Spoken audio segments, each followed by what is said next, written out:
This is All India Radio. In the program Spotlight, now we bring you a discussion on India's role in the United Nations and India's quest for UN reforms. The participants are Anil Wadhwa, former ambassador, and Nilova Roy Chaudhary, journalist. The United Nations General Assembly President Abdullah Shahid, who paid a two-day visit to India on August 28th and 29th, met with senior leaders of the country, including Vice President Jagdeep Dhankar, External Affairs Minister Jaishankar, and Foreign Secretary Vinay Kwatra. During his visit, Mr. Shahid acknowledged the very important role played by India at the United Nations and, in fact, on Monday, described India as a source of pride, not only for South Asia, but for all peace-loving democracies.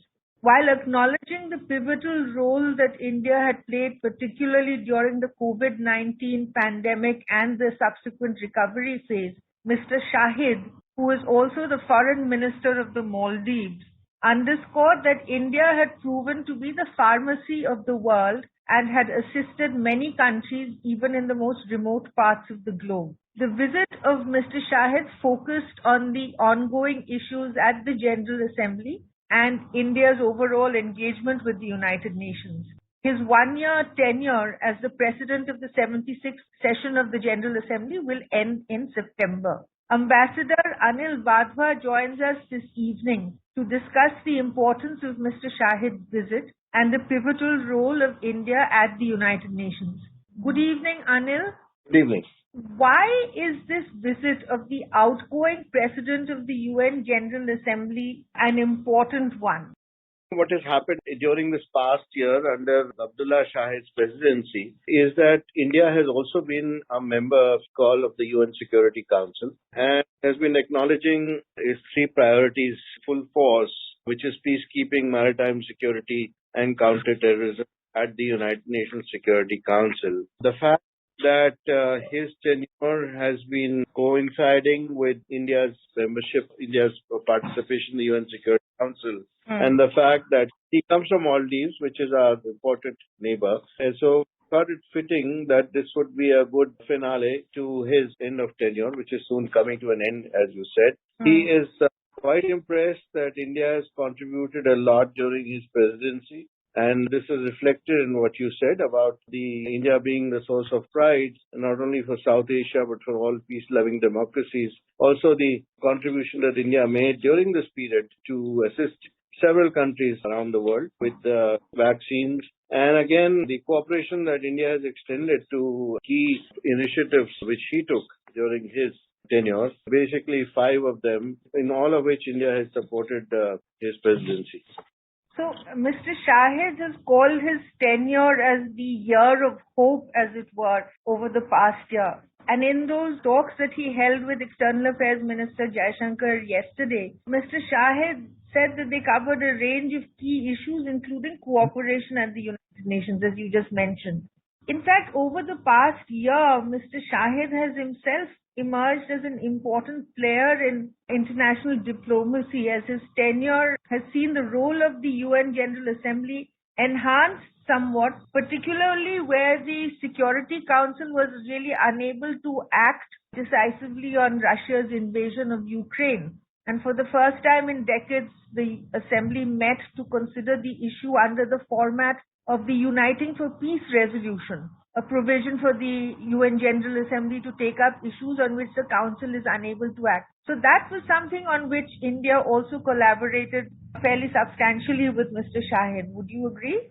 Absolutely. You rightly pointed out that the United Nations Security Council is the UN's main executive body with the primary responsibility of maintaining international peace and security. But how over the past year or even before that, for the previous few years, the veto powers possessed by the United Nations Security Council's 5 permanent members have been used as instrument to shore up their own geopolitical interests, regardless of the disastrous consequences for the victims in armed conflict or in other similar situations. So essentially, the United Nations Security Council has become a prisoner of its own system, so to speak, and the reforms of the United Nations Security Council, along with the general reforms that India has been pushing for in the United Nations, have not come about. And therefore, the importance of General Assembly becomes much more than in the past. Of course, it can only make non-binding recommendations, but at the same time, it can,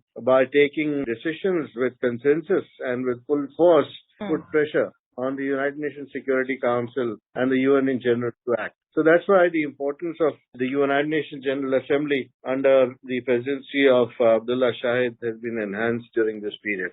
So, in terms of among the things that Mr. Shahid said yesterday in his tweets was that they discussed not only the achievements of the 76th session, but also the importance of multilateralism. Now, India has always been a very strong advocate for multilateralism in the global context and has tried to play a fairly significant and constructive role, having the best of relations with all countries. So, in this particular context, what do you think these talks on multilateralism would have been focused on? Just the reform of the United Nations or beyond that? I think it went beyond that because obviously the reform of the United Nations Security Council has been at the focus as far as India is concerned, but India is also very much concerned as to how the multilateral institutions and of the United Nations system and starts from bodies like the WHO, for instance. Yes. During the pandemic, it could not act in time, first of all. Its efforts to undertake steps to find out the truth about the spread of coronavirus were met with stiff resistance from a country like China, the UN Security Council permanent member. We also had a situation where the waiver of intellectual property on vaccines, for instance, at the WTO did not make much headway because of the pressure from chemical industry, the strong and powerful lobbies in the developed world. And this is what India has been highlighting, that there is a need to bring about a change in the way international institutions and international bodies and the UN system in general is working at the current moment because they are falling short of their duty. And of course, we know that UN and new multilateralism has been talked about quite a bit in the recent past, especially in the developing world. Because when the UN was set up 75 years ago with the main aim of maintaining peace and security, it was faced with different kinds of challenges. And now the problems are different, the realities are different. The current humanitarian and economic losses, for instance, associated with the pandemic are compared to that of major wars, and unemployment is worse at any time since the Depression of 1929. So there are acute challenges now pertaining to the multilateral UN system, and it needs to be more responsive, and it can only be more responsive if there are reforms which are brought about in the UN in order to strengthen its effectiveness as a multilateral organization and bring about more transparency to the institution so that it can enhance its credibility. India's tenure, this non-permanent tenure at the UN Security Council is going to be ending in December. And India has played a fairly pivotal role in trying to pilot some very, very critical issues through the Security Council. Unfortunately, things like the Taliban takeover in Afghanistan and, of course, the Russian